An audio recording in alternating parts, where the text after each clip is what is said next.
কখনো উপজেলা আওয়ামী লীগের কার্যালয়, কখনো নিজের নামে সাইনবোর্ড টাঙিয়ে সড়ক ও জনপদ বিভাগের কোটি টাকা মূল্যের জমি অবৈধভাবে দখল করে রেখেছিলেন উপজেলা আওয়ামী লীগের সভাপতি ও সাবেক উপজেলা চেয়ারম্যান সোহেল সরওয়ার কাজল। জমি দখল করে নির্মাণ করেছিলেন বিলাসবহুল বহুতল ভবন। সোমবার দুপুরে কক্সবাজার সড়ক ও জনপদ অধিদপ্তর এবং উপজেলা প্রশাসন অভিযান চালিয়ে ক্ষমতার অপব্যবহার করে নির্মাণাধীন অবৈধ এই স্থাপনা উচ্ছেদ করে কোটি টাকা মূল্যের জমি জবরদখলমুক্ত করা হয়েছে।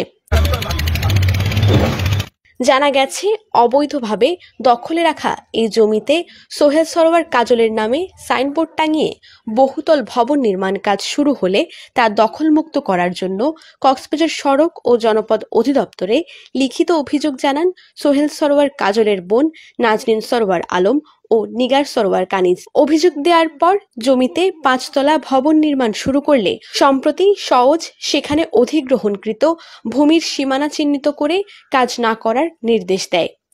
এরপরও কাজ চলমান রাখলে উচ্ছেদ অভিযান চালিয়ে গুড়িয়ে দেওয়া হয় স্থাপনা।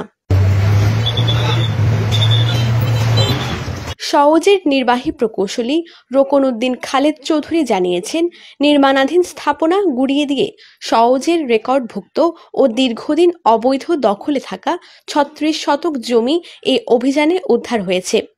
এ ধরনের অভিযান ভবিষ্যতেও চলমান থাকবে। 36 শতক অধিদপ্তরের যে সকল জায়গা সড়কের পাশে আছে সেগুলো অনেকদিন ধরেই অবৈধ স্থাপনা আছে। আমরা জেলা প্রশাসনের সহায়তায় উচ্ছেদ অভিযান শুরু করেছি।